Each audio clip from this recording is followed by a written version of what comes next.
Hey guys, இன்னைக்கு காளான் வச்சு டக்குன்னு ஒரு கிரேவி ரெசிபி பார்த்துருவோமா? வாங்க எப்படி பண்ணலாம் சொல்லி பார்ப்போம்.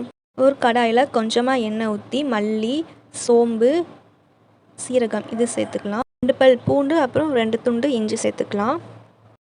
காஞ்ச வத்தல், அப்புறம் பச்சை மிளகாய், அப்புறம் கொஞ்சமாக தேங்காய் சேர்த்து கருவேப்பிலை சேர்த்துக்கலாம். ஒரு மீடியம் சைஸ் வெங்காயம் இது சேர்த்து நல்லா ஃப்ரை பண்ணணும். ஒரு வெங்காயத்துக்கு 2 மீடியம் சைஸ் தக்காளி சேர்த்து நல்லா ஃப்ரை பண்ணிக்கோங்க. இப்போது இதை ஒரு மிக்ஸி ஜாரில் சேர்த்து நல்லா ஃபைன் பேஸ்ட்டாக அரைச்சிக்கலாம்.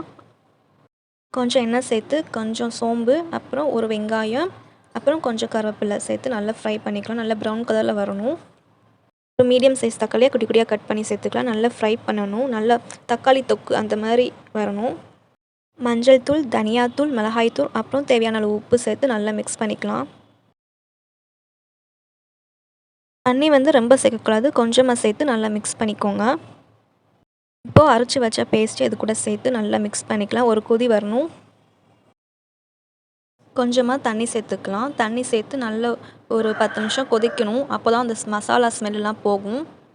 ஒரு பாக்கெட் காளானை க்ளீன் பண்ணி கட் பண்ணி வச்சுருக்கேன், இது சேர்த்துக்கலாம். காளான் நல்லா குக் ஆகணும், அப்போ தான் டேஸ்ட் நல்லாயிருக்கும். இப்போது ஃபைனலாக கொஞ்சமாக கஸ்தூரி மேத்தி சேர்த்துக்கலாம். நல்லா வாசனையாக இருக்கும் சேர்த்தோம்னா. அவ்வளோதான் ஃப்ரெண்ட்ஸ், சுட சுட செட்டிநாடு ஸ்டைலில் காளான் கிரேவி ரெடி.